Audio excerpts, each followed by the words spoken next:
Gaming and BS, episode 200, coming to you Wednesday, July. That's not the 11th. Is it the 11th? The 18th, 2018.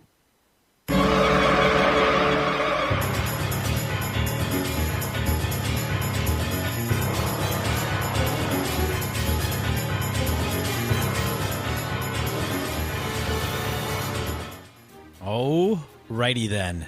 If you are new to the show, this is Gaming and BS, a tabletop RPG podcast. I am Sean. And I'm Brett. Welcome to the show. Welcome back, folks. If this is your first episode, glad to have you on board. Episode 200, man. Pretty cool. 200.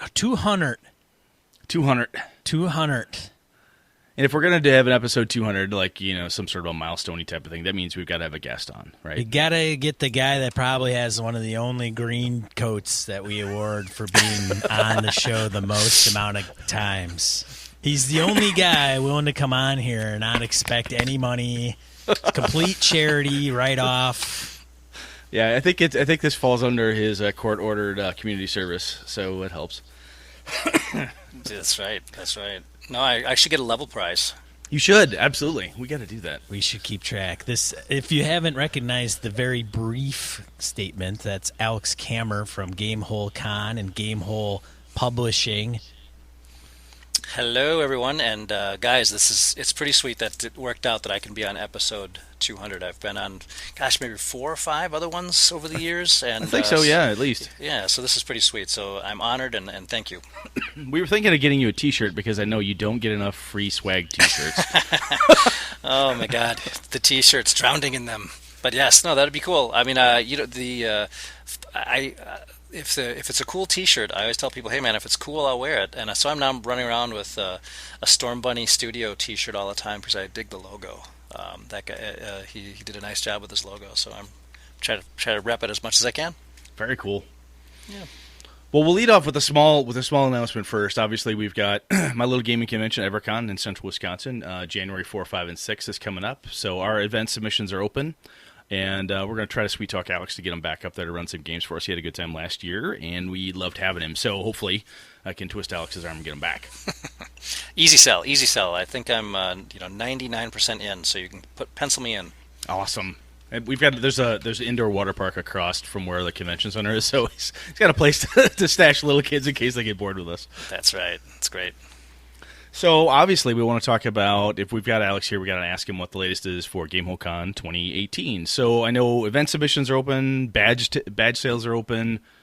Obviously, I'm going to ask you a numbers question. You're going to be like, you jackass, I don't know what the numbers are. How are the sales and things looking? You got a lot coming? It's crazy. Yeah, it's, as you guys know, you've been with us. Sean, you've been since year 1, and Brett, you came year 2, and have been staunch supporters ever since. And so you've seen the growth. And it just continues unabated.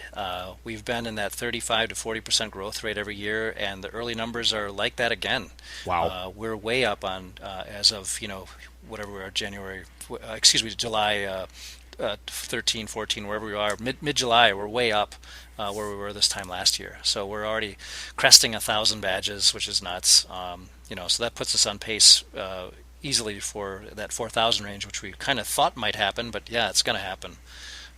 So yeah, it's great. We're the games list is up. We keep getting new games in all the time. I keep getting games from guests who were just late, and I just put in a game from Satine Phoenix the other day. She's been traveling, and I have a few more people like that. So you got to keep on top of the games list. It changes every day.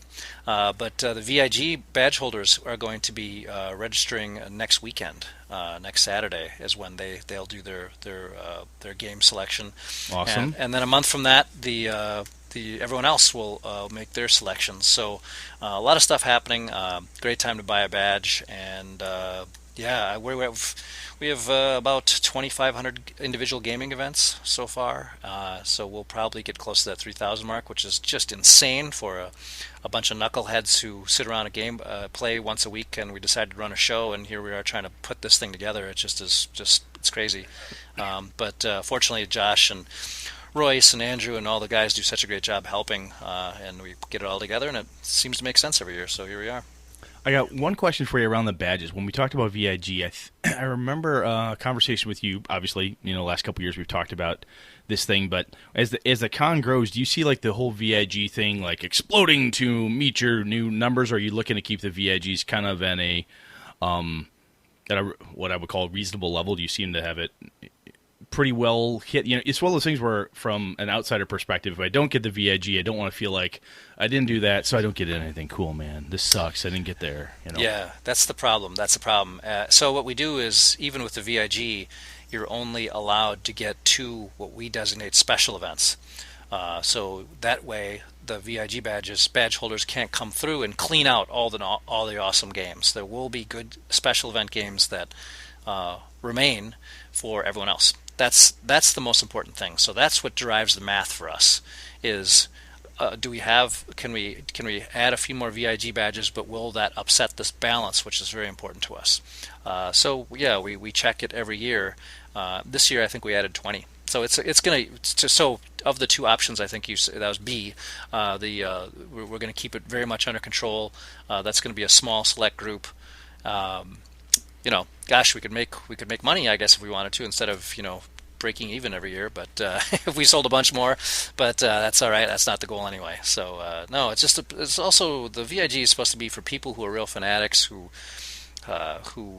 just love it so much, and they're they want to get the first crack at games, and they're usually people who have been, because we allow them to be renewed, people who have VIG badges for years.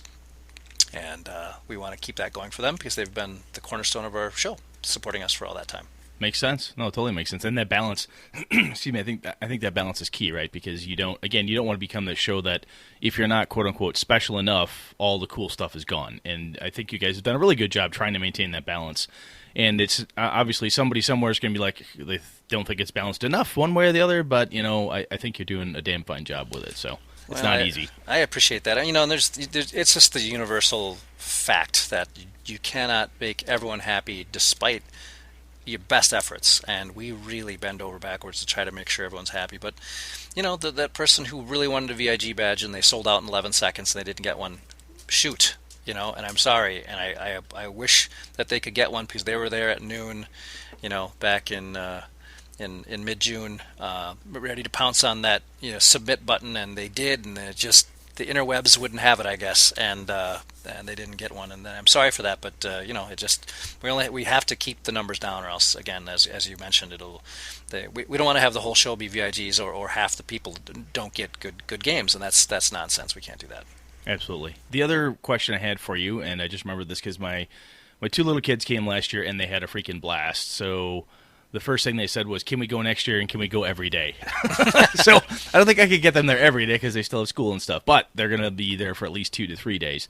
So the kids track thing, that seemed to go off really well last year. I'm assuming it's back again? It's back, and it's a lot bigger. It went smashingly well. It was so well received and well attended, first of all. That was the key, that people actually brought little ones, and this is for ages 6 through 12. And that's kind of a tricky thing because it's not daycare. It's not a drop off your kids. Hey, I'm going to go check out the con. It's for parents who want to game with their kids, and kind of you have to be there, not necessarily in the game, but you have to sort of be present. So these kids can play. They're all vetted GMs and DMs, so we do our part to make sure that we have responsible people running the games. First of all, people that have the appropriate backgrounds, let's put it that way, and that have experience running games for kids. And the publishers love it, of course. I mean, I showed Merles and Lindsay and those guys from Wizards last year. I said, hey, come this way, guys, just check this out. And there's this whole space of kids playing D&D, and they said, holy shit, this is fantastic. We need to get more involved with this. So that's what's happening. We have a lot more publisher support this year. We're going to have great swag for the kids, and we have they'll have their own dedicated space, a hall, and they're going to be sharing that with Dorkstock, with John Kovalik and his fun stuff that he's doing. So we'll have more tables of it. So absolutely, the answer is yes. We'll still have the free paint and take. We have some other cool kid-centric things that are free activities. So absolutely, I have kids that are 6 and 10, and they talk about GameWorld not every day, but almost every day. It's right there, probably right behind Christmas as far as their favorite time of year. So they love it, and we do everything we can to make sure that kids that age have awesome things to do at our show. Very cool. Sean, do you have any questions for him? I don't, but I wanted to point out one thing that a couple listeners and fans of Gamehole Con are going to be putting on. One such event is by Edwin Nagy and Corey Welch, which is the Gatsby and the Great Race event. So without giving away tons of spoilers, this event or kind of event people go to cons for, as it can't be done properly with your home group. So take a look at the event schedule for that particular one. It's going to be Jay Gatsby's decadent 1930s blowout using 7th edition Call of Cthulhu. So this one is, I think there are multiple, like there is a group putting this on. So it's not a, hey, we're going to run this one event and Edwin's going to run one and Corey's going to run another. It's, I think, a big collaboration amongst those guys. Very cool. Yeah, it's true. I've seen that event, and I've talked to Corey a bunch about it, and they're all fired up about it. So I think it's going to be. I think that's one definitely to check out. And that, again, that's not a special event. No, quote unquote. That is. There are tons of just awesome games that you guys have put in, and so many others that people can play in that aren't run by someone who's on TV, and that's okay. And so there are so many good games to be had. But I'm thrilled with the guests we do have. It's cool. I mean, I wasn't even planning on having Steve Jackson come back this year, but he emailed me and said, "Alex, can I come back?" And what was I going to say? No, obviously. I'm sorry, Mr. Jackson. We can't. What? Yeah, we could come up with a stipulation if you'd like, Alex. Yeah. No kidding. So I mean, you're going to have a chance to. Folks who come this year are going to have a chance to just literally touch just about any corner of the industry when it comes to, getting Eric Lang is a big deal this year, and because he's probably the hottest guy in board games right now, and we have the whole Avalon Hill team that's coming out, led by Shelley Mazanoble. So the Betrayal Legacy drops that weekend, and Rob Daviau, the designer, is going to be with us that weekend. So you can run a game that releases that weekend with the designer, play it. I mean, and that's pretty sweet. So again, there's just so much goodness in that games list. It's a con I really wish I could go to. which is the point, right? You want to run the thing that you want to be at. I suppose. But yeah. I'd love to play. I'd love to. Yeah, so I'm going to play in one game. I did selfishly create an event this year. Good man. Yep. That I get to play in, and that is Mike Merles is running a game in the Gamehole. On Thursday night of the show. So what we're going to do is we'll take a shuttle. The people who buy a ticket to this game will take a shuttle over to the Gamehole, which is above the Freehouse Pub, which I own, and we will food and beverage everyone. And then Mike is going to run a game in the Gamehole, and the players get to play, and I get to play along, and it'll be fun. So oh my God, that's awesome! That should be super fun. That'll be great. And that all goes for Extra Life. So we have we're doing stuff for World Builders and Extra Life this year, and our streaming games are back and more of them. Last year we had 2. We had a Friday night game and a Saturday night game, but this year D&D Beyond is coming in force, and they're going to stream 2 full days of live events, and so we'll have 6 streaming games. Maze Arcana, the AL admins are going to run a game. Stefan Pokorny is going to run a game. Chris Perkins, Mike Merles, so all for Extra Life, and we raised a ton of money for them last year, and so psyched to be able to do that again this year. Awesome, that is really cool. I love the fact that you're able to carve out a game time, because that means you're gaming and you can't be bothered. You can actually mute the phone. Right. For that couple hours, you're like stuck somewhere with a beer in your hand. Hey guys, I'd love to help, but I'm busy. I'm there for the guests. Can't help you. Sorry, handle it on your own. Exactly. So there you go. That's sort of the skinny on Gamehole Con in mid-July. So Alex, did you mention something about Adventurers League that you wanted to point out? Oh yeah. So those who are Adventure League folks, the Wizards did us the honor of giving us allowed us to pick a corner of the realms that we wanted to develop for on our own exclusively and write content for it. So I fell back with Ed Greenwood, and we talked about it, and we had a list of 10 different spots in the realms, and we winnowed it down. And finally, we arrived and landed on the Border Kingdoms, which is, if you're looking at the Forgotten Realms map, it's east and a little bit south. It's on the Shining Sea. It's near. It's quite east, but not all the way to the Far East stuff. Anyway, it's very it's temperate, it's chaotic, it's got all the kind of elements that are great for adventuring, and we have 11 adventures that we are authoring that we're rolling out for Adventure League this show, and a bunch of the admins are writing stuff, and I just finished mine. So really cool content, and we actually have a special, an epic that Sean Merwin wrote. Actually is writing right now. That'll be set in the Border Kingdoms, so it's pretty sweet. So people will be able to play stuff that you literally cannot play at any other convention. You can only play Border Kingdom stuff at our show, which is pretty cool. And that's all coming together very nicely. And so the AL Hall will be massive again. We'll have the largest AL Hall in the country again this year, which is just insane. I mean, I was at Origins and I looked at it, I'm like, wow, we are a lot bigger than that, which is nuts because Origins is a pretty big show. Well, thank you. And bigger than Gen Con, which is crazy too. So yay. But anyway, so if you are an Adventure League person, our show is pretty awesome. We'll have, and then Wizards is going to give us, I think, 3 Season 8 premieres, and then the D&D Open, Red War. There'll be the Season 8 Epic. I mean, all kinds of stuff. So you just simply cannot play it all. It's impossible, even with a full 4-day con. That's awesome. So, is there anything else? Like, do you have any more guests that you're potentially announcing in the next week or two? We do, but I can't say who they are.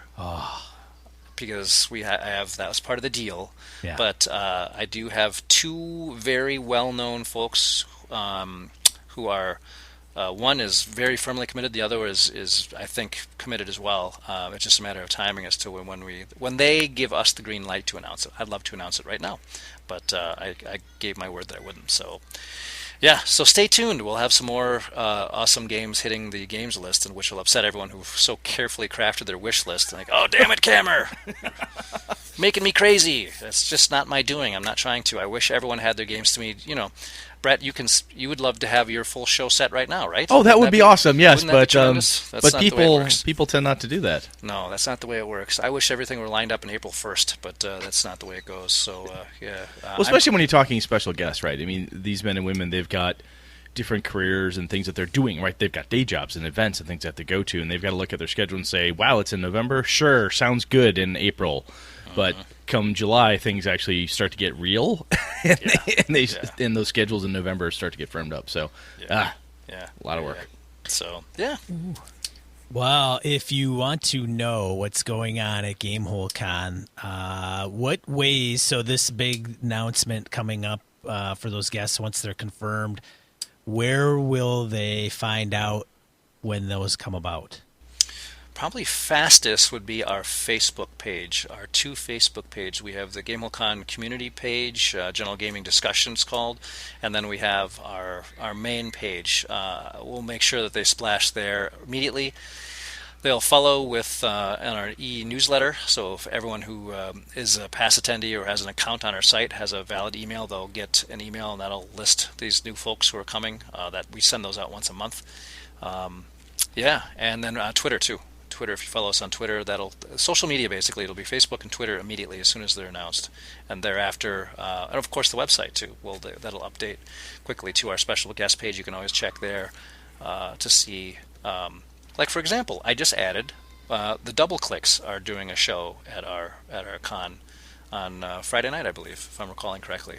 So they're going to come and do a jam for us, which is pretty cool. Sweet. Yeah. Wow. It just keeps on the madness, man. It just is kind of try to keep the arms around it is becoming more and more of a challenge.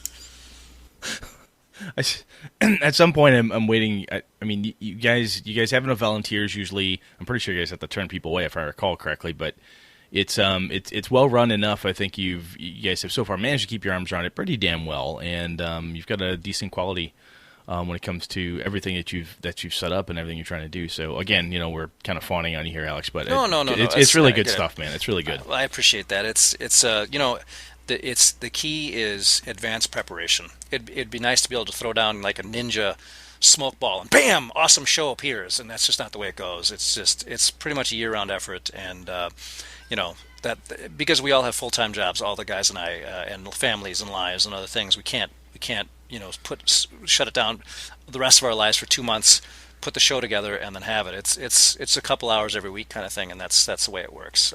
So I'm thrilled that it's gone so well as it has so far, and so far so good.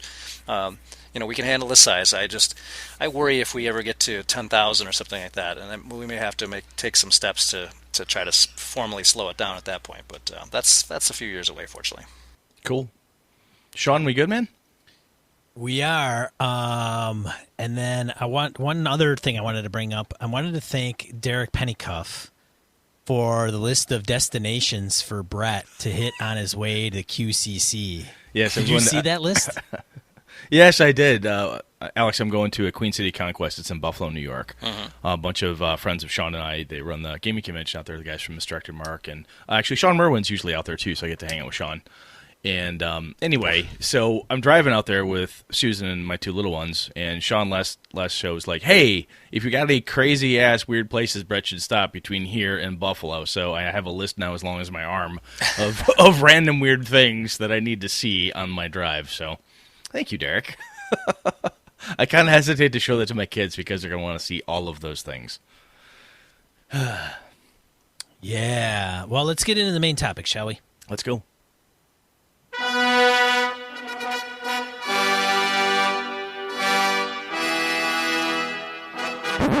All right, Brett. Well, Sean and I have been talking periodically. It's one of those perennial topics we get about metagaming. And I know it's one of the things Alex and I have had a couple conversations, off and on at the bar when we accidentally bump into you when Joe Swick happens to be in town. I'm like, oh, my God, here's Alex. But anyway, I was curious. Sean and I throw our ideas and our thoughts around what metagaming is, how it's defined, and what pieces and parts about it drive us bananas. And I want to see what Alex thought and if he has any strong opinions around metagaming. Well, guess what I do? I kind of figured you did. I do indeed. Yeah, metagaming is it's a challenge. It's a real problem. It's one of the bigger, I think, potential fun killers in RPGs, certainly. And the insidious problem with it is that the DM or GM or keeper can only do so much. It really is incumbent upon everyone to do their best not to metagame, and that's the challenge. So everyone has to be have the same goal, because the problem is, we've all played in those games, and I've done this fairly recently where there's a sidebar where there's an encounter about to happen. Everyone, all right, let's figure out let's maximize what everyone can do in the right order. And so it basically comes down to more like a tactical miniatures game than a role-playing game. And again, if that's the way you want to play, that's great. But I guess I'm not. I'm more of I try to be a more immersive. What would my character really do under this circumstance kind of player and DM than trying to maximize what abilities that the class has. So when you see metagaming, the way you define metagaming then, Alex, is you'd be like, look, if it's stepping outside, realizing, playing it as a game, as a board game, or playing it as that miniatures war game type of perspective, instead of seeing it from the character's eyes or from that perspective, and using all of that outside knowledge to impact what your character does. Is that what you're thinking? Exactly. You as the player know what kind of monster this is, or what kind of scenario this is, or what kind of potentially what trap it is. But there's no way your character could or should. That's where you have to check yourself if you really want to be a good gamer, in my opinion.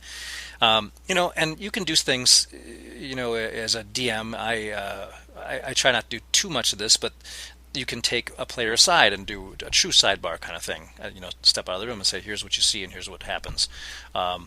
Note passing, that's cool. Like, especially, I'm running Tomb Annihilation for the guys right now, and there are, as I think I don't know if you guys have gone through that or read it at least.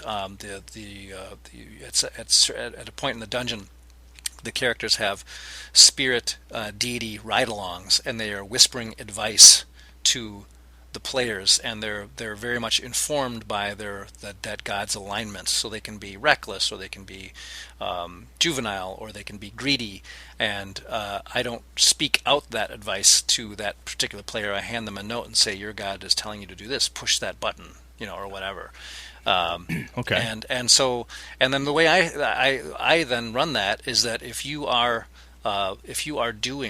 playing your character as you should under the circumstances, and you're following the dictates of your personality and your character type, I award inspiration, and then you can bank those, and especially in a deadly dungeon, that is literally a life and death kind of thing.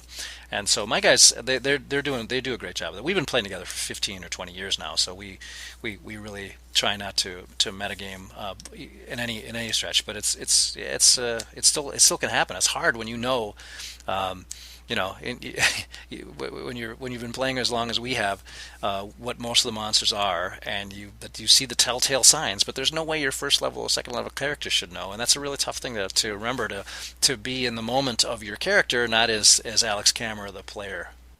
No, I hear you. And the group I'm with, I've been playing with since 1991, so we've been together for quite a while, and it creeps up periodically, and it's like a thing you can't help. I'll be running a game and bring out a critter, and someone's like, "Oh my God, that's a Caterwaul from Fiend Folio. It has this power." Somebody somewhere is the encyclopedia, and they remember it. And it's like, it's neat that they remember the thing, but as a game master, you just kind of you feel the piss being taken directly out of your encounter. You're like, "Oh, thanks, Dick. look what you did. You just ruined it for everybody." Sometimes it's neat when somebody recognizes something, or I'll have the thing appear, if we're talking monsters, and the players will be like, "Oh, I think I know what that is. Oh, I can't say." Yeah. And that type of response is, I think, interesting, because then I get the feeling of, "Ooh, I hit for this group of old jaded gamers, I hit the nostalgia button appropriately." So like, "Oh wow, this is neat," but I'm going to be a good guy, and I'm not going to wreck it for anybody else who might not remember what this thing is.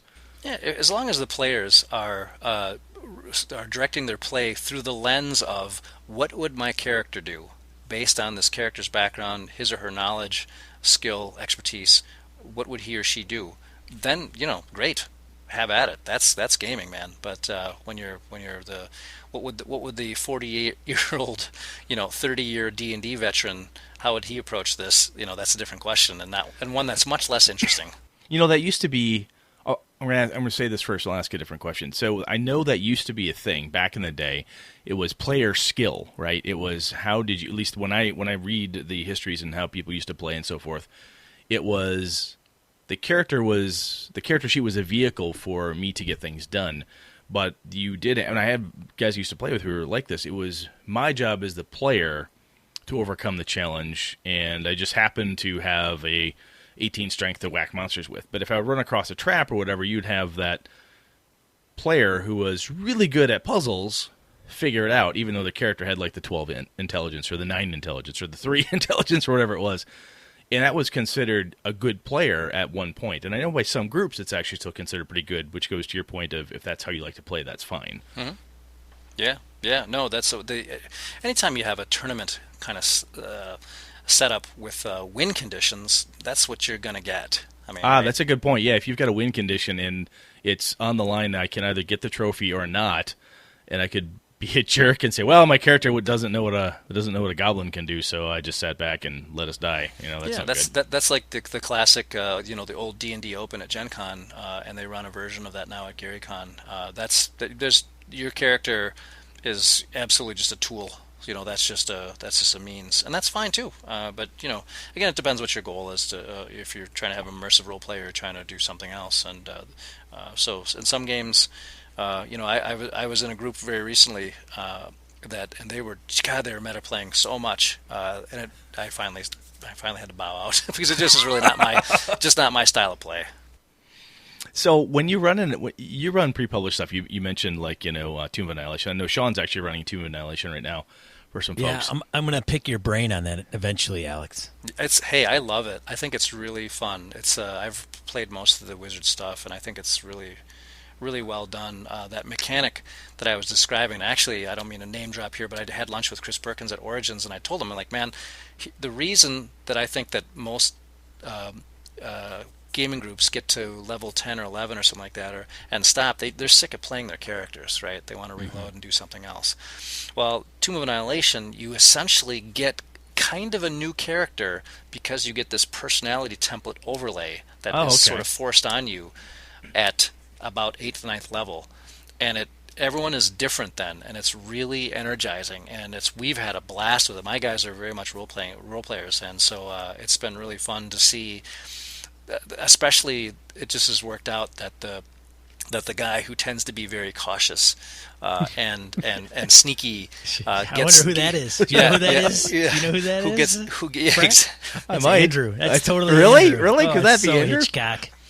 Yeah, that's any one of those. But they got Andrew. He got the Grung god, so he had to be extremely greedy. So he has to go for every shiny thing, and that's never he would ever be that way. That's awesome. So it's really fun to do that. So anyway, that's why I highly recommend that adventure. I think it's really fun, and that's been my favorite so far. So one of the things I have, Sean and I were talking about this before you got on, and like a Storm King's Thunder and Out of the Abyss and so on, I jokingly say, it says basically, you're going to fight some giants and, hey, here comes Demogorgon. It says it right on the outside of the tin, right? I mean, you look at some of these adventures, and when you tell your group, I'm going to play, the Search for Tharizdun, or I'm going to play, the Deep Ones Rising in this Call of Cthulhu game, guess what? It's goofy to me sometimes when, and I don't know if you do this or not, but sometimes I wonder, not goofy, but sometimes I wonder, should I never tell the players what the name of the adventure is, simply because it kind of pushes you in a direction, right? So if you're a Call of Cthulhu fan, Deep Ones are these horrible, evil fish-human hybrid-y nasty things that live forever underwater. And if you tell people, hey, you're a Cthulhu fan, you're going to be playing a game called Deep Ones Rising, it's really hard as a player to constantly remind yourself that my character doesn't know what that is, my character doesn't know what it is, because it said so right in a fucking box, Exactly. Well, I mean, what you were saying that, what I was thinking of, gosh, if I'm playing Deep Ones Rising, I know that's coming. Maybe I will create a character who has a background in oceanography or whatever, and that's the thing about hey, we're playing Storm King's Thunder. It's really that lends itself to certain character classes, which again is one thing I really like about Tomb of Annihilation, because you start out in the jungles of Chult, and so we had some of the guys built pretty nice jungly characters. Well, it doesn't do a goddamn bit of good once you're in the dungeon. So there are a couple of just really useless character classes as a result. So that's why I let them know, hey, we're going to be starting in the jungle, so build whatever you want. And so it was pretty funny. So there are a couple of characters who are struggling a little. You're going to have that horse-mounted cavalier who suddenly it's a freaking jungle, dude. What are you doing?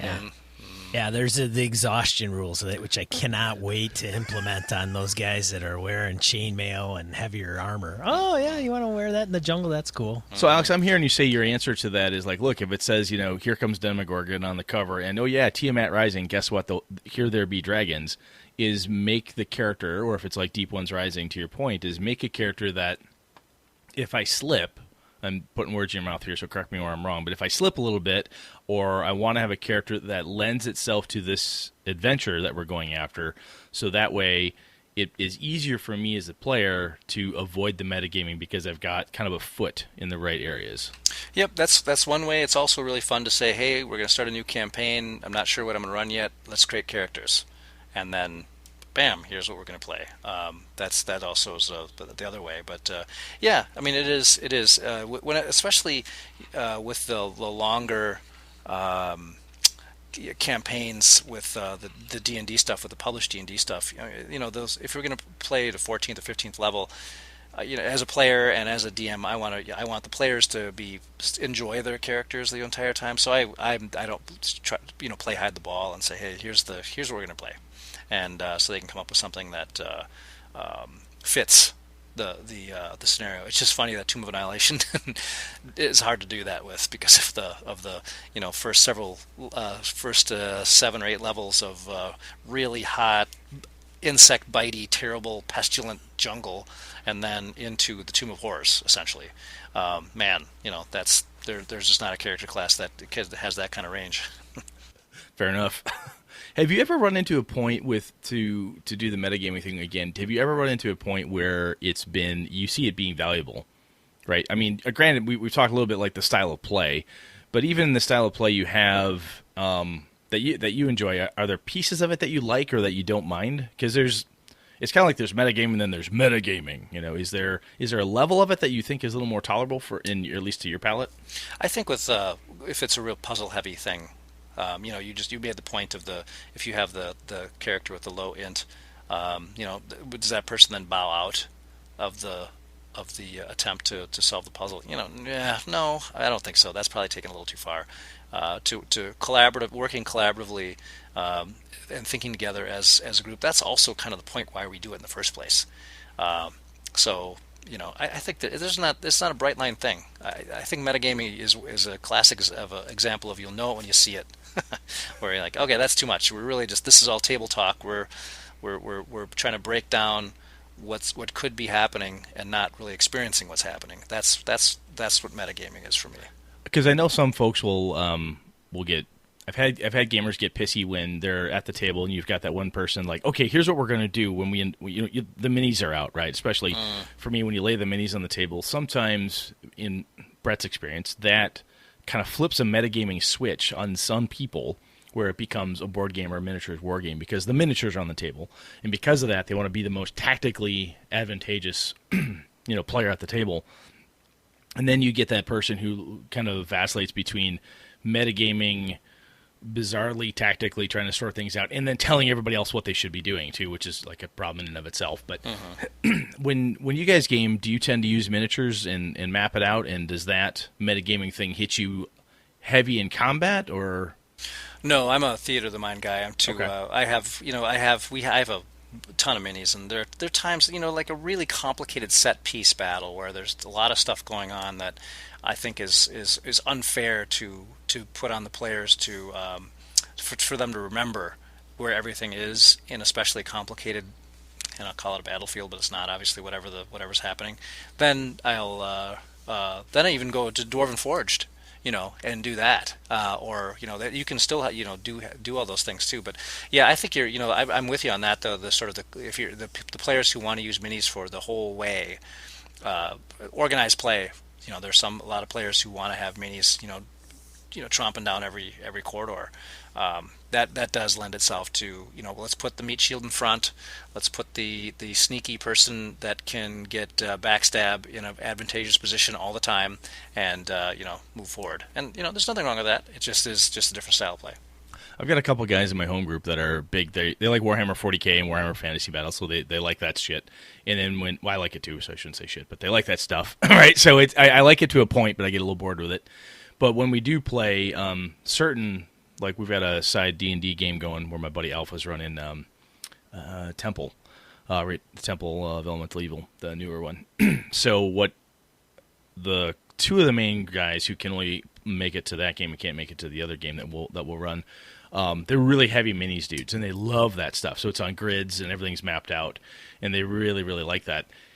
And it's a change of pace because it's a totally different gaming style. Because I've gone much more theater of the mind, kind of back to my roots in that space, which I really prefer. But for this subset of my gaming crew, they really like that. So it's kind of it's fun periodically to pull that out and then kind of dust off my tactical brain to say, okay, this 5-foot square will get me closer to my sneak attack or whatever it happens to be. So like you say, it's kind of depends how you want to play and if you're willing as a player to put yourself into that space. Because as you said, if you're playing with a group that was so hardcore crazy and you had to bow out, obviously just too much. Didn't want to take that.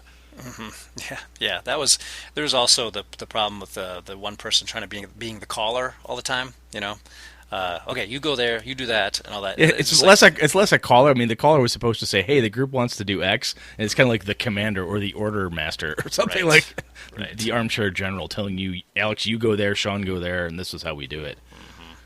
Yeah, yeah. But at the end of the day, different strokes, I guess. I'm with the more I play D&D, the more I just go back to the way I always played it with fifth edition rules. I love the fifth edition, but I play Theater of the Mind, and even with the AL stuff that I write, and if I run it at a con, I explain that up front. This is how we're doing it. What I will occasionally do is I have a spiral notebook of graph paper, and I'll draw the map as we go, just so they can see it, but not with miniatures, because I think that if I'm going to play a miniature game, I need to think ahead of time to make a good miniatures game, because you have to think more tactically then too, as far as where you're going to put the monsters so they can take advantage of their tactical advantages. So if you're not prepared to run a tactical miniatures game, and you're going to run a Theater of the Mind one, and you're for some reason you're forced to run a miniatures game, I don't think it's a good experience, because you just won't be able to put up a good enough challenge, and that's why I don't do it unless I'm prepared to, because again, I just don't think it's going to be fun for the players if they're expecting a real tactical opponents. I gotta prepare that way. That makes sense. Sean, when you run in, jump to you for a sec, with your Tomb of Annihilation, are you doing it Theater of the Mind, or are you doing it with minis? How you hope? Do Theater of the Mind, my man. Yeah, I'm done with minis. I mean, I might have like a set piece where I bust them out for one encounter, but I have no intentions, because I have a butt ton of D&D miniatures, and if I get into that mode, then it's time to prepare for the adventure. Oh, and I got to get the map kind of written out. Oh, and I got to go get the miniatures. But not only just the miniatures, I have to get the right ones. Like, I can't just get the monster that's like, hey, this is this. Yeah, these kobolds are actually goblins. It's okay. Right. You're not going to do that. Yeah, no, I can't.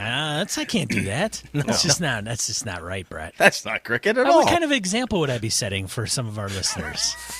It's just not right. It's wrong. It's wrong. I mean, you can do that. I think like Merle's just put out a video of his little pack of that he likes to do a gaming, and it's very simple. It fits in like a pack that's literally the size of the regular iPads. Oh, okay. And he uses like those pogs like for monsters, and then he has flats that puts in the little stands for miniatures, and he uses those. Those are really convenient. Makes sense. So I get the pragmatic approach to them, but miniatures, I gotta go digging, and that could take a while. Well, you've seen that's the reason my miniatures are organized the way they are. I can put my hand on immediately. Oh, I need 25 goblin minis. Bang. For that very reason, because it makes me crazy otherwise to have a pile. And I'm the same way. If I'm going to run miniatures, they're going to be perfect. I want them all the monsters to be represented exactly as they're, and as well as closely as they are in the actual copy too. If there are certain types of goblin or orc or whatever. So I'm the same way, man. It was too much chasing. Yeah. Every session I have to go, scour the internet to find that one grell that was, in the right posture. Like, oh god, this is making me crazy. Yeah. Now, Alex, I know you play more than just D&D, and when you get a chance to and whatnot, are there certain? So you have experience with a wide variety of different game systems and mechanics and so on. One of the things that I've been wondering about, and this hits me periodically while I'm just thinking, is that are there, to me, certain game systems like, and it's always fun to pick on Pathfinder or 4E, where it's crunchier, very square driven. To me, some of those kind of the way I like to play, and when I encounter that game system, Pathfinder makes me, quote unquote, think more metagamey from that tactical perspective. Are there other game systems that you've encountered that you don't like as much because it kind of brings out your inner metagamer? Is there anything that you've run into? Yeah, I think you nailed the main one right there. That's the big offender in my mind too. I think you go from Pathfinder 4E to on the other spectrum of any one of the BRP games, Call of Cthulhu or whatever. So I'm very much on the BRP side of things now. I don't know of any other, at least a game that I've had a lot of experience with that is crunchy like Pathfinder and 4E was. I can't think of any. I mean, I played a lot of Savage Worlds and certainly a lot of Call of Cthulhu. So Savage Worlds has all its bennies and different components to it. And Sean, have touched on this before. Is I have had some players in my group say that they feel that some of the extra kit pieces, like the chips and the flips and the cards and so forth, they think that brings out a metagaming component for some reason. For them, again, it's kind of how they roll type of thing. But they're looking at the table saying, well, if I've got 5 chips and I know that there's kind of a Benny economy I've got to keep going here. So they start doing things in their perspective. They start doing certain things in order to keep that Benny economy flowing or to keep the cards flipping in certain games. So they feel like that's a metagamey type of thing, and they don't like that for some reason.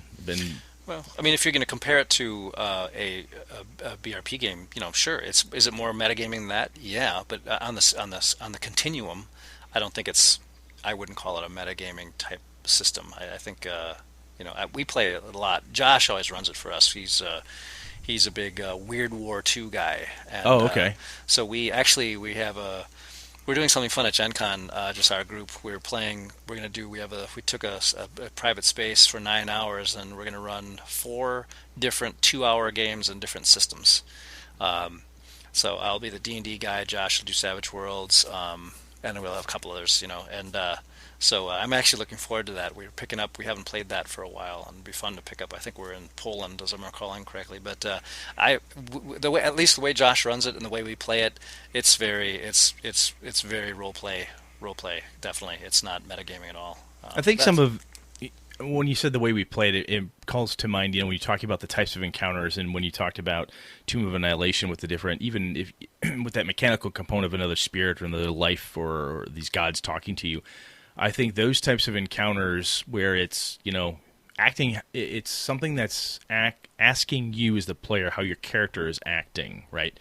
It's kind of causing the player to take a look at that character and say, what would they do given this situation versus, just to go back to the grid thing, saying, oh my God, it's a new monster. Oh, that's a pangolin, which is the weird flying head vampire thing with the guts that pop out. Oh, yeah, I know what that is. Instead of doing that piece, I think monsters we often lean on as being like the obvious metagaming thing. When you pull out the new monster and some jackass tells you, oh, it's a gelatinous cube, I know what that is. But when you throw something at the players and say, hey, this is happening to you, like you say, you pass that note over, and poor Andrew's got to look at it and go, fuck, no, I'm greedy. I don't want to be greedy. Crap. I need to do this, so I'm acting as character because this is the thing I'm being, I'm getting a chance to do this. So I think some of the encounters and the style of gaming that you do really does help either drive out the metagaming demon, if you will. So I think what you're saying there makes total sense. And another sort of interesting subset of all this is if you think about the hobby of where it stands, and I'm saying now specifically role-playing games, and probably the large part of that being D&D.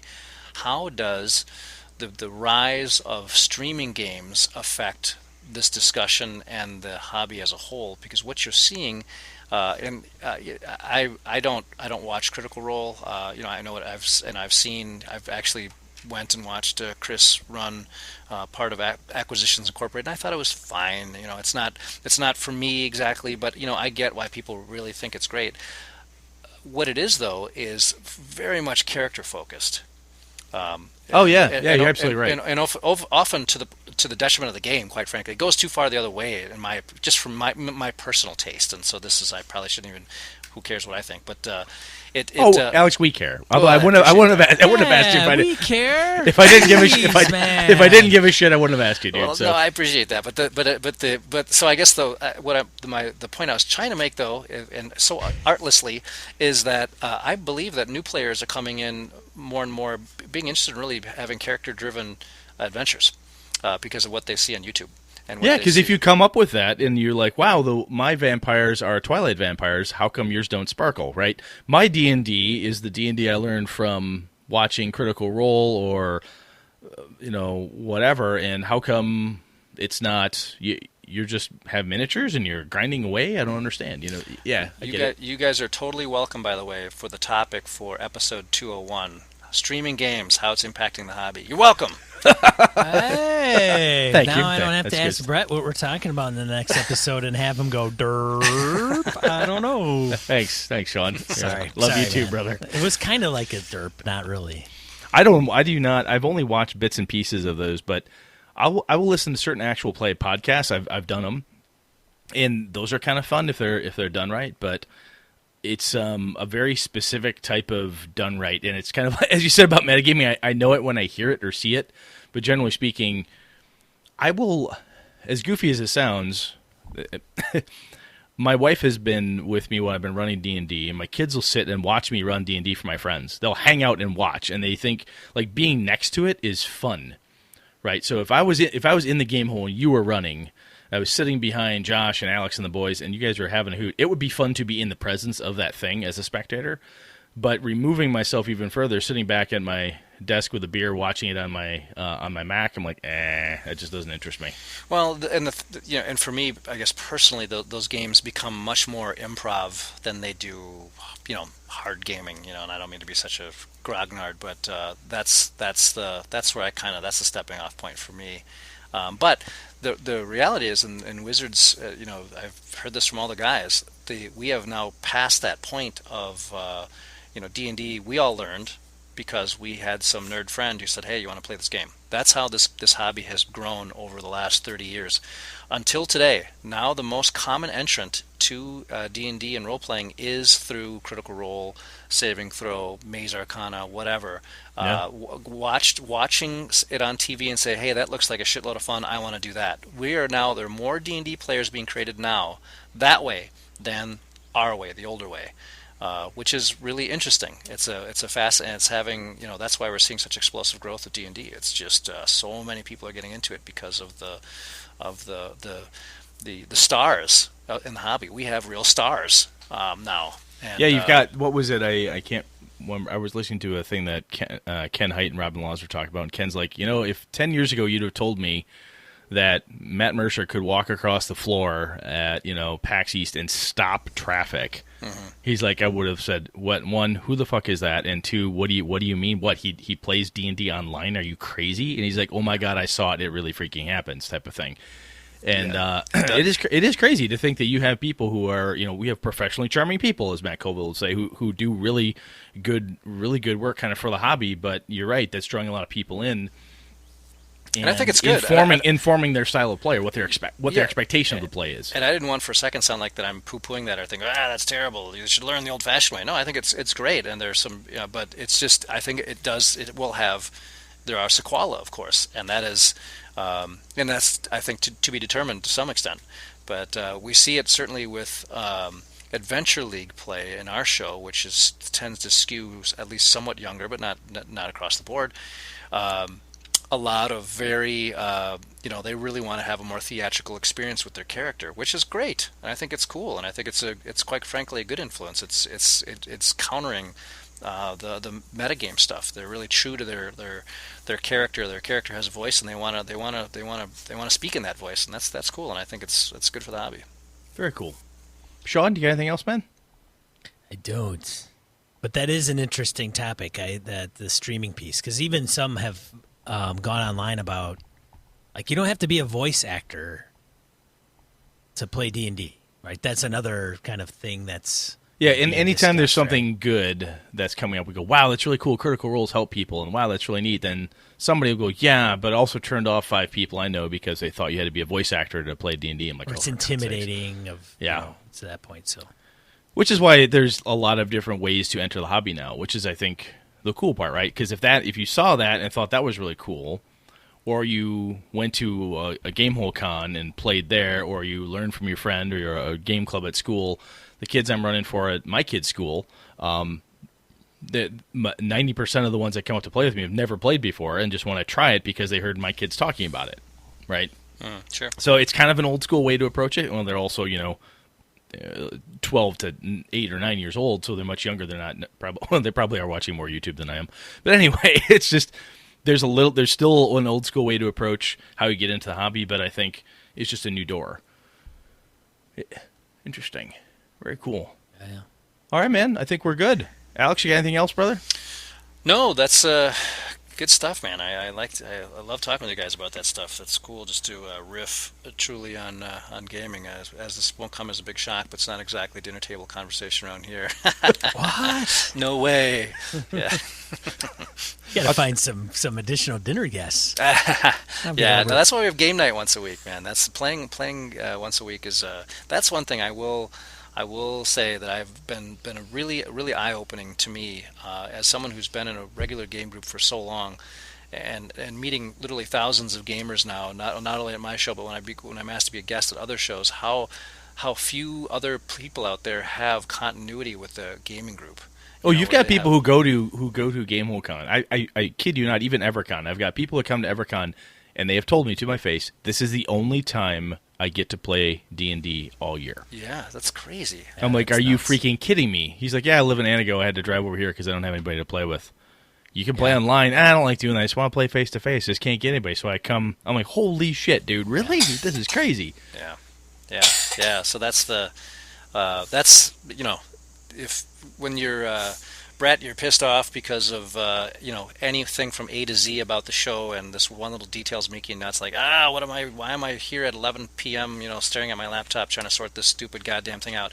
Well, it's really, I know it sounds a little corny, but it's really good for the hobby that we have good shows for people to go to get to have a chance to get back in. And play, real live action stuff with actual humans around a table. It's civilizing, and it's great for it's great for the hobby. And hopefully, my hope is that they'll go forth and say, "Man, that was such a great weekend. I just somehow got to figure out. I just got to find people to do this with more often because it can't be once a year." Well, that's all we can do, I guess. Yeah, no, you're right, man. That's every year I've run it, and I've only run it for. This will be our third year of us running it. It's been, you've got that moment like, for God's sakes, why am I doing this? I've never wanted to do this again. And then some lady comes up and says, this was the most fun I've ever had. I didn't have a chance to ever play that game before. I'm like, what game are you talking about? Ticket to Ride. I love that game. That's my new favorite thing. I'm like, holy shit, really? But that was like the thing. And I'm like, holy crap, this is amazing. So yeah, you're right, man. Those things make it worth it. Absolutely. Cool, Sean. I think we should let Alex go. He's probably got stuff to do, being a very busy man and all. Yeah, I'm gonna get some kids to bed. Then I'm going to try to. I'd like to get 1,000 words done. I have my third module at my 5e series for Gamehole Publishing coming out in at the show in November. That's when it releases, and it hits distribution after that. But man, I'm a little behind, so I gotta get some of that written here before July evaporates. So I'm not too far behind. I still have not gotten you to sign the first two I did. I have them with me. I keep forgetting to bring them when I see you. So I'm going to bring them to GameholeCon. You're going to sign them because they're really freaking good, dude. So I'm looking forward to the third one. Oh, well, thank you. Yeah, I mean, it's really, I don't mean to extend this. I know you guys are trying to get out of here too, but stepping out there with writing, as I'm essentially a professional writer as a lawyer. I mean, I have lots of stuff published, and I have all kinds of writing out there, but publishing a D&D module. And being, I was so concerned. I was so worried about that. People thought it would suck, and I thought, oh man, what if it sucks? What if it sucks? That would be so terrible. And fortunately, it's been well received, and it's been more of a relief than anything because I was pretty stressed out about it. When I first let it kind of escape to friends and stuff to read it, and because I would have shut it down then if they said, Alex, it's just not very good. I was like, all right. Fuck it, I'll do something else. But fortunately, it's been well received, and I've been hired by other people to write books and stuff, and that's cool. But it's funny when you do something that you care about that much, how much more vulnerable you are, I guess, to people's potential criticisms. It's a funny thing. No, yeah, absolutely. I'm working on my Avalon setting for 5e Kickstarter stuff, and I've give it to Sean Merwin because he's working with the guys who coded design and stuff, and he's helping edit and look at stuff, and the first time Sean gave me feedback, I was fucking terrified. I'm like, Sean Merwin is going to tell me if I suck. Oh my God, this is going to hurt. And it was really good feedback, but every time he said something I don't understand, I'm like just crestfallen. Like, oh my God, I'm terrible. Why do I even try? I should just jump off a bridge, So yeah, you're right. The passion that I think you try to put into something that you love so much does make you vulnerable. Yeah, totally. Yeah. Well, anyway, boys, I appreciate it. Good chat as always, and congratulations on 200. Who knew? When it seems like, I was on probably number 8 or something like that, and I think so. Something like that. And 200, that's amazing. Congratulations! What a great show, and you've built a really a loyal and a great group of listeners, and that's pretty awesome. So good for you guys. Congratulations. Thanks, man. Thank you. Yeah, thanks, Alex. Cool. All right. Well, we'll let Alex go. Thanks for joining the show as always, Alex. We appreciate it. You can find him. We'll have links into the Facebook group and the Twitter account for GameholeCon to find out what other possible guests could Alex round up for GameholeCon. All right. Thanks so much, Alex. Yeah, you bet, boys. Bye, man. See ya. All right, let's get into Random Encounter. Let's do it. All right. Random Encounter. I'll start. I usually make you start. Let me start this time. All right. So we got Steve Orlick. He emailed us in about episode 199, which is the one just ahead of this one. First off, in regard to my email on episode 198, oh my God, it's a double callback. Steve Orlick. It's like Inception, the callback. All right, so in regard to my email on episode 198, I apologize to real-life farmers and laborers. I in no way meant to imply that they led humdrum lives. I was coming from a more in-game angle that the lives of the common folk are much more ordinary than an adventurer. I was using that statement to reinforce my point about events leading to character evolution. Steve, Sean and I took a little liberty and poked a little fun at you there, but yes, I do realize that's what you meant. So if we came across being kind of dickish about it, I apologize. We were just trying to have some fun. Unfortunately, at your expense, Steve. So anyway, thank you for writing back and not dropping us because we were assholes. Anyway, as to the kind of main topic of 199, over the course of the 5-year 5e homebrew campaign I recently wrapped up, I most definitely discovered what you guys were saying is true. I had asked each player to give me 3 to 5 things they'd like their character to do within the campaign. I created the story around those things and tried to make events out of each one of those. After the campaign ended, we had session 00, if you will. I asked what they liked, didn't like, what I could have done better as a GM, etc. I asked them what their favorite moments were, and only a couple of those events, events in quotes, harkening back to what you just said, were even mentioned. It was the fun, out of left field, improbable outcomes, silly happenstances kind of thing that ended up being what was remembered. I think that's what makes being a GM so challenging, but also so rewarding. Going with the flow and being able to create those moments, that's the true magic of RPGs. Keep up the BS, guys. Steve Orlick. I agree, man. I mean, wait, obviously I agree. I think that's pretty much my whole point to our quasi-topic there, but it is amazing how the things you remember. I do recall my buddy Lenny was running a game, a superheroes game. And he had this distinct memory about my character. He was, remember that time when when your character kind of like this weird anti-hero, I got in a weird bind and ended up like kidnapping people, letting them go and whatever. And he's like, man, I swear to God, I thought you were going to murder the whole family. I can't believe that. And I looked at him and I said, I have no memory of that. He goes, are you kidding me? That was like a turning point for your character. I'm like, I have no memory of it. And he replayed the whole evening's events. I'm like, oh yeah. Yeah, that totally slipped my mind. He's like, how the fuck did that slip your mind? What I remembered from that evening was something totally different. It was a bizarre little encounter I had with an NPC that just vexed me for no reason. And that was the thing I remember, this weird little guy who seemed kind of like a bizarre changeling thing. And Lenny saw that as like a throwaway piece. He thought this family encounter thing where I took hostages would be much more memorable, but I didn't even faze me. Ah, lovely. The fun of being players. Very cool. Thank you, Steve. Appreciate you writing back in. Sean, over to you, man. Steve. Email from a Sooner fan. Sean and Brett.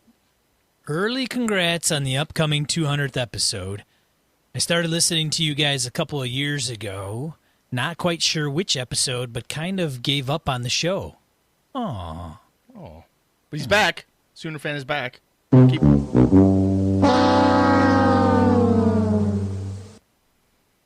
I remembered your advice about 6 months ago and started at episode 1 and worked my way forward. Needless to say, I was hooked. I am about Sean's age. A dapper 30. You haven't seen 30 in a long... Hey. What's going on over there? Sorry. Oh, Just joking on my drink there. Sorry about that. Oh, Lord. Started playing as a youngster with the Holmes Basic set in the late 70s. And gamed off and on until 3E was released, and I kind of lost interest in the hobby not too long after that point. After listening to your podcast and a couple of other podcasts, including Hobbs and Friends, along with the OSR communities, I've decided to get back into gaming. Back into GMing. Very cool. Yeah, I'm going to run a DCC funnel for my wife, niece, nephew, and my niece's boyfriend. Only my wife has ever RPG'd before, so I am introducing the other 3 to the hobby. It should be interesting after this long absence from gaming. I will let you know how it goes. I really appreciate how you guys are very careful to be sensitive about other people's feelings and mental/physical conditions.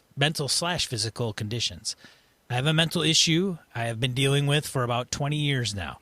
It makes life difficult for me in many different ways, but hopefully I can work through it enough to get going with my new group. I appreciate you guys getting the creative juices flowing in me again, and I was having a hard time choosing which game to start them off with. I was a huge Deadlands fan back in the day and thought about getting into Savage Worlds for the Deadlands, but I thought I would give DCC a shot. With what I have read, what can go wrong with a GM who hasn't GM'd in almost 15 years, and for noobs playing a level 0 funnel? Sorry to drag on, but just wanted to say I love the show and that although this is the year of the Sean, could next year be the year of the Brett. Hope to hear 200 more episodes from you guys. Sooner fan. Nice. Well, I think in all fairness, Sooner fan, I think the first 100-some episodes were the year of the Brett. I think I gave Sean plenty of shit, so he deserves a year. He deserves a year of his own.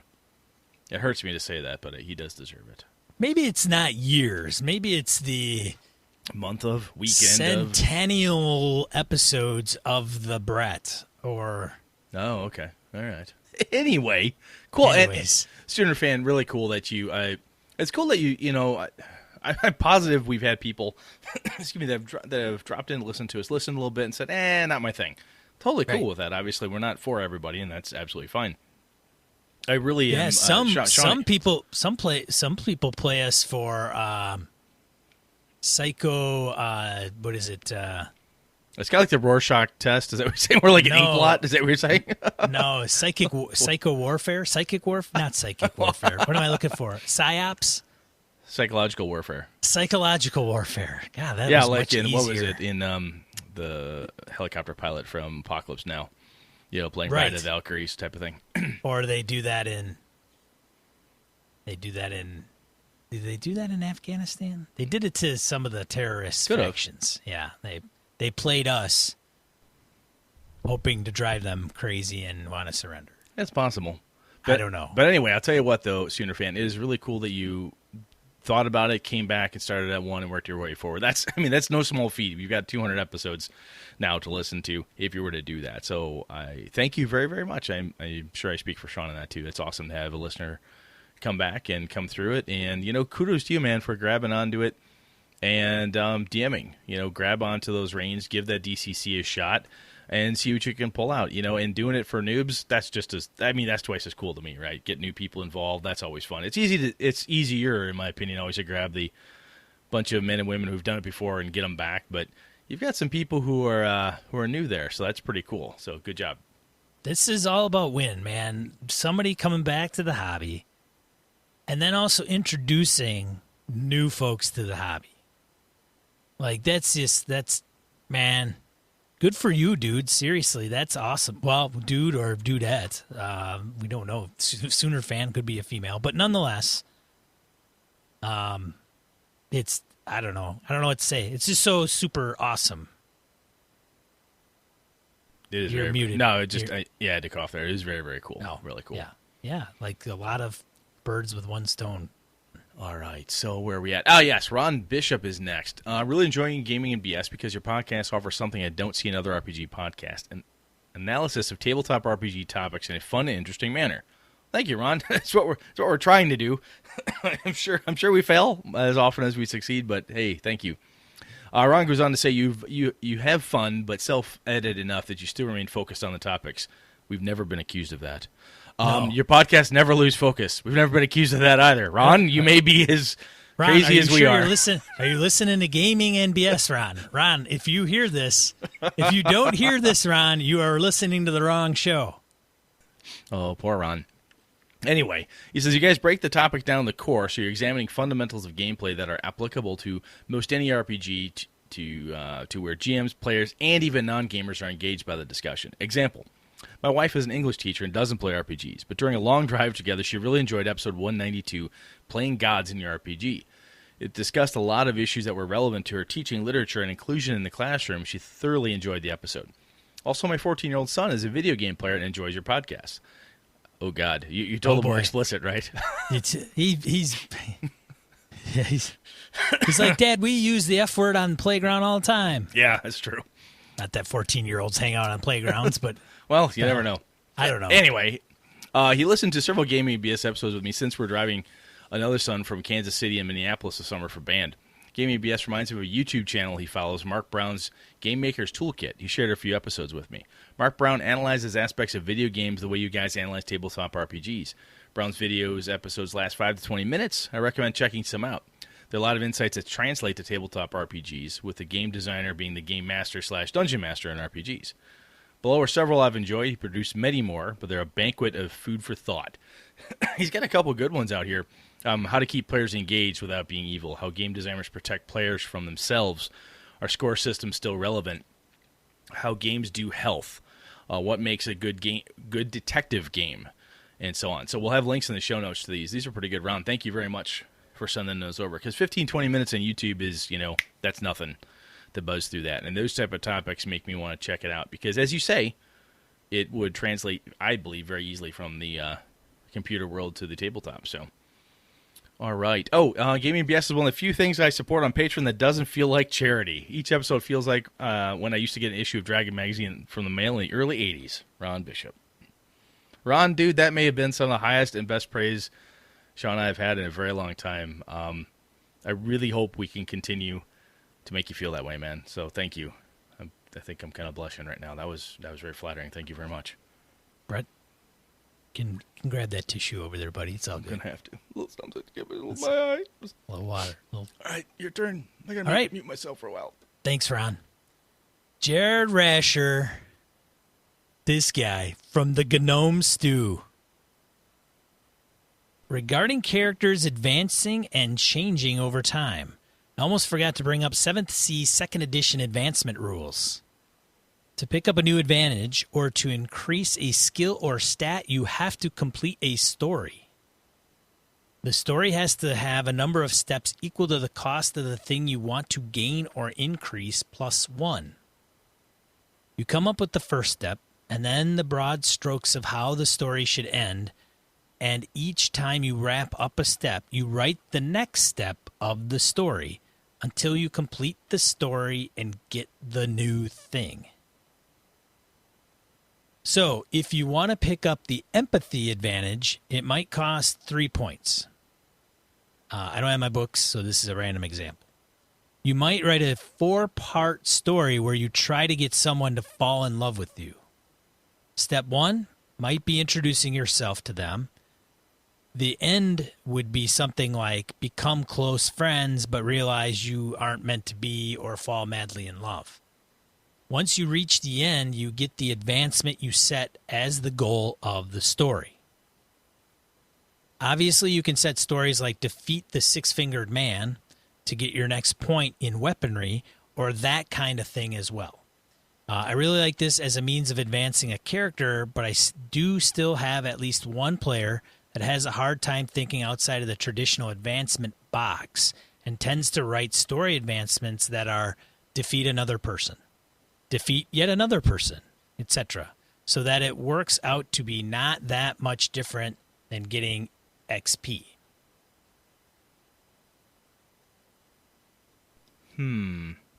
Jared, that reminds me, goofy story that type of thing brings up. I had a player ages back who we used to joke with when we would play games that he always had flaws such as addicted to collecting gold. Oh God! Must kill enemies until dead. These are have to collect magic items. You're like these are equivalent to the interview question. Tell us a weakness of yours. I work really hard. I work long hours. I am so damn punctual. I mean, you can't stop me from coming to work on time and working late. Oh my God, you can't stop me. I'm overly dedicated. I like what you're doing, Jared. I love that idea. Pick a new advantage and you pick a thing. And the thing, when I hear that piece, and Jared, obviously you're not here for us to talk to you, but part of me wants to say, man, how do you make that one player do something? But on the flip, you want to say, does that player groove on that? Are they comfortable as a player making up other things? Is it a matter of, hey, how about instead of defeat another person, say,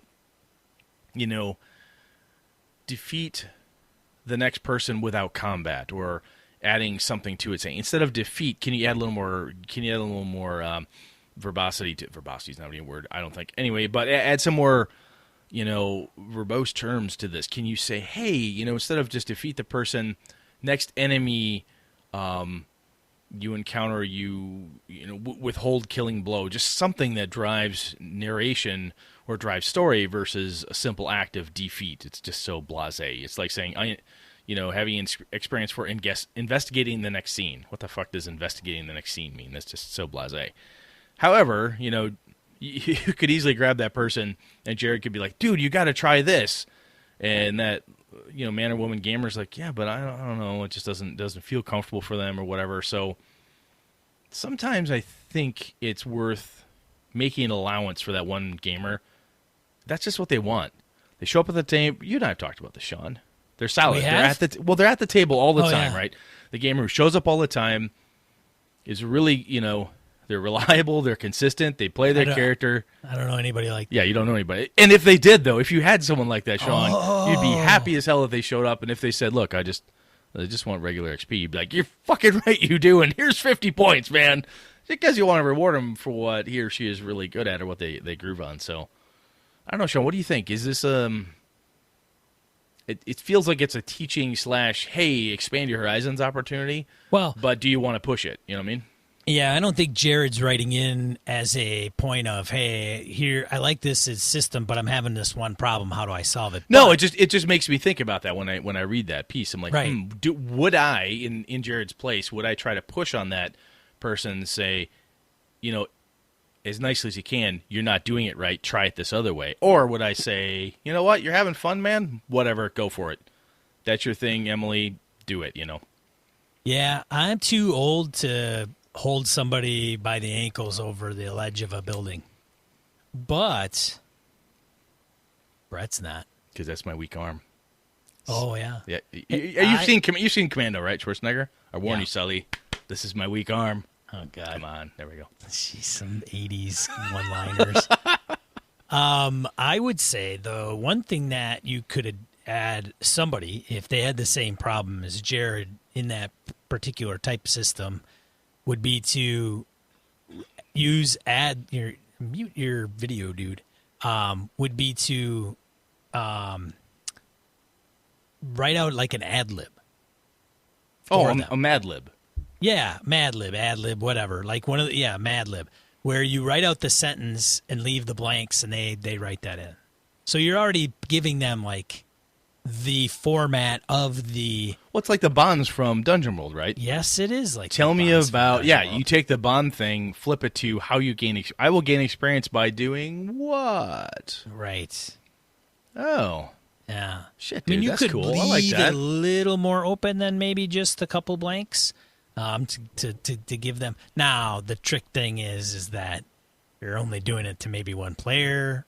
So does that mean you have to do it to all the other ones? Or maybe you're just like, hey, I'm going to help you out with this because I think it'll just contribute to the game. So I did a little bit of work for you. Here's like 3-4 4, 5, whatever, in order to advance, here are some of the things you may want to fill in the blanks for. And sometimes you don't even have to single that character out. You can say, hey, I was thinking about this. I know we're all working on it. I thought of some ideas. Like, if you ever get stuck, here's 3 examples I have. Fill in the blank examples. Right. I'll email them out to you guys. Use them if you want to, type of thing. So, or you could call them out and say, look, you're driving me crazy. Yeah, Sean. Sean. Get on the goddamn wagon here, pal. If there was a person named Sean in your group, you would say, Sean. Yeah, you would. You're kind of pissing me off. And you'd be amazed at how many times you had to say that if you had a Sean in your group. It'd be crazy. It's amazing the number of times that specific sentence has to come up. It's true. All right. I think that's it. Hey, and that's not fair to all the rest of the Seans that listen to the show. That's true. I'm positive the rest of you are solid and decent, upstanding folks. That's true. All right. Thanks, everybody, for writing in. Thanks for all the well wishes. Yeah. Thanks for... So, before we go into... Well, we'll go into this in a second. Okay. Remind me if I forget. Let's get into die roll. Die roll. All right.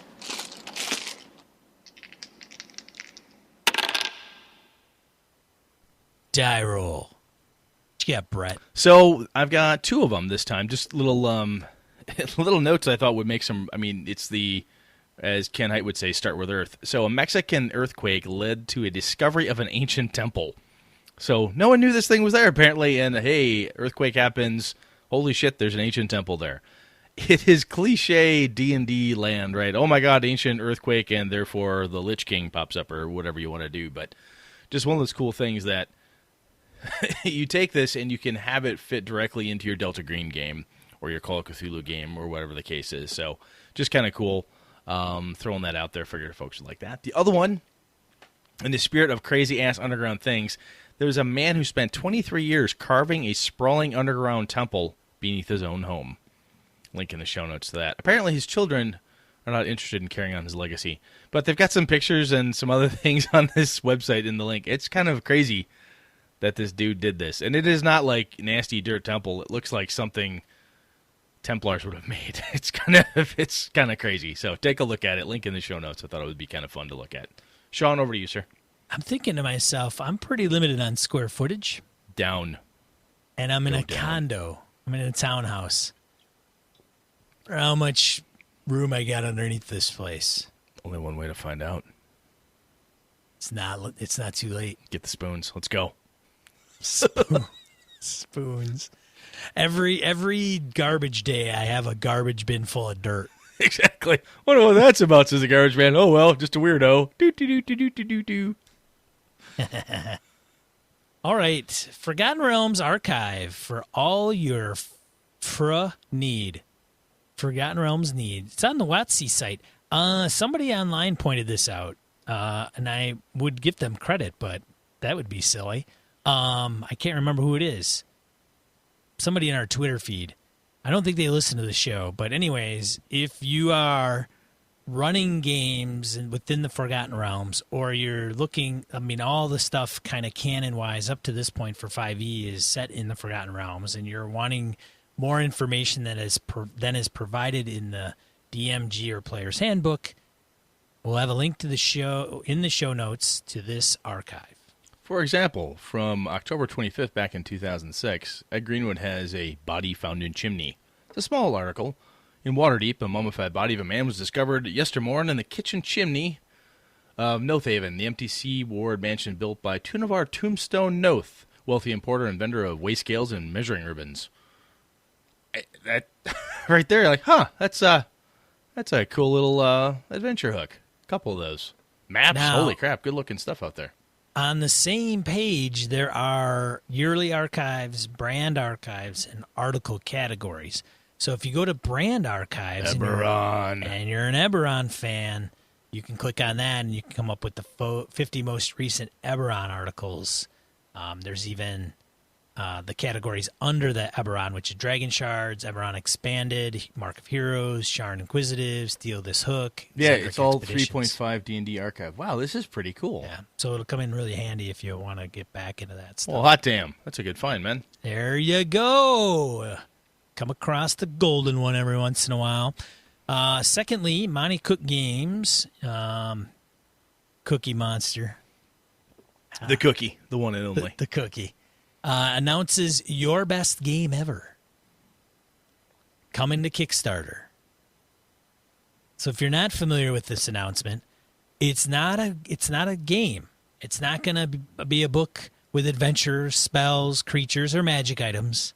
No siree, Brett. It's going to be... It's not even a book for characters at all, but for players. If you play or run role-playing games, then this is going to be the book for you. A gorgeous Monty- hardcover, suitable Monty for your Cook coffee says. table or Yeah. your gaming table. Advice and suggestions for enhancing your RPG experience at the table and away from it. We will be reaching out to Monty and letting him know that we are indeed available to contribute to this tome, where we will probably get punched in the face. Just like last time I met him. That's right. He's scrappy. He doesn't look it, but he's scrappy. That's right. So we'll link that to the announcement. It doesn't state when the Kickstarter will be coming. So you'll have to tune in to Monty Cook Games for that to occur. But yeah, Interesting, Monty's been interesting. around. I guess he knows how to run a game. It would seem so. I don't know. Yeah, new kid. What are you gonna do? I know, right? Hey, Monty. Thanks for joining the ranks, buddy.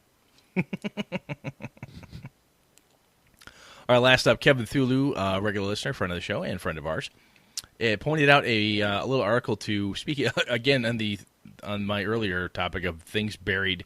A massive black sarcophagus was unearthed in Egypt, and people weren't quite sure what's inside of it. And if you're a Call of Cthulhu fan, the first thing you think of is Masks of Nyarlathotep, or any other number of horrible things that could be buried underneath Egypt in a massive black sarcophagus. So, again, a little bit of an adventure seed for you. So take a look at that. Sean, you wanted me to remind you of something. What was I supposed to remind you of? I think we should take a moment to convey whatever thoughts we have, because it is our 200th episode. We didn't do anything super special. We didn't enlist anybody to say anything special. We didn't go back and pull the best one-liners out of our previous 200 shows. There'd be so many. That's why it's just. Wow. The people would be like, man, this shit's like old. Like, Yeah, they'd be like, like, wow. that's not funny. That was funny 3 years ago, you that was- idiots. yeah, that was funny 75 episodes ago. Yes.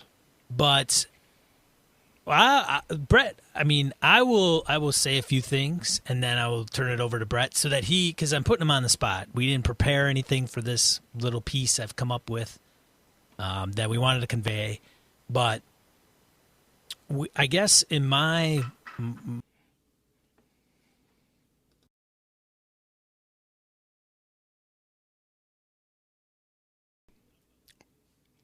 so we have met so many good and interesting people where we started out as just somebody that happened to come across us for whatever reason, whether they heard us from Misdirected Mark, who really did give us a kick in the pants and get us some subscribers right out of the gate.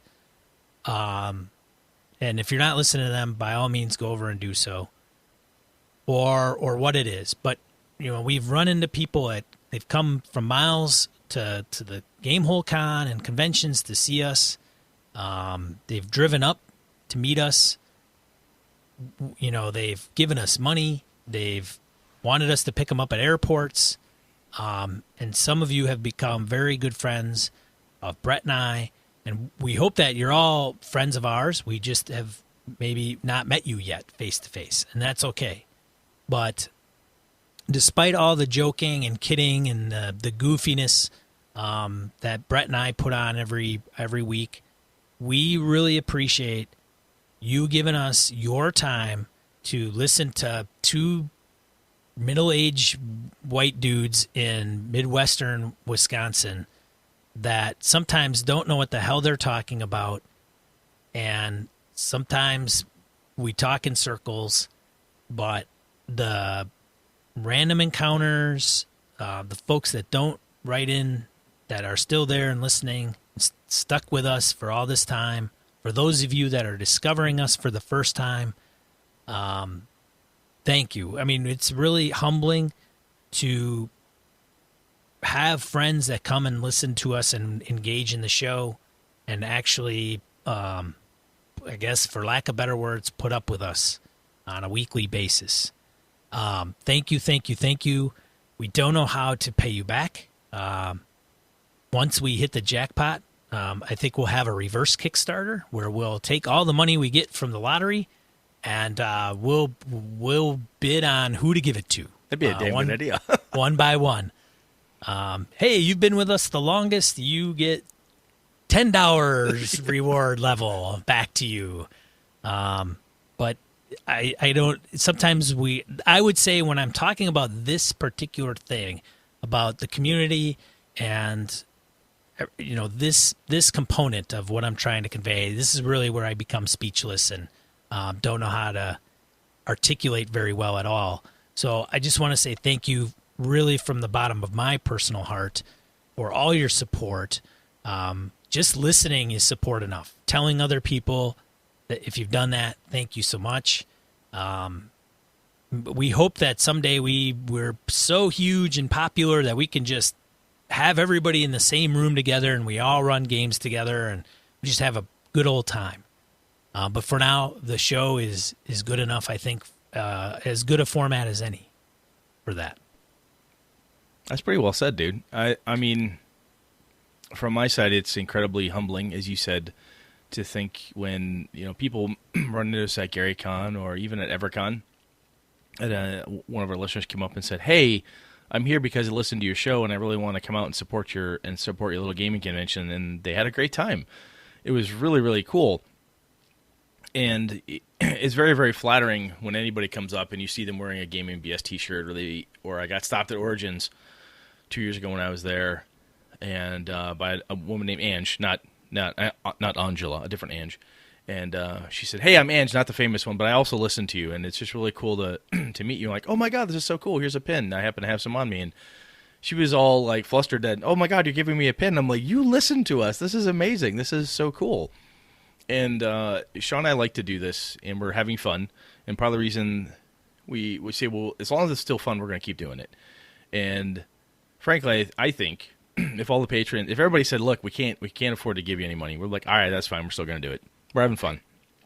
The thing that feeds us the most is the interaction and the feedback. I look in our Google Plus community, excuse me, even our Facebook page. I've got my Facebook account I'm not nearly as active on as I ought to be, but on G Plus, I look at our community.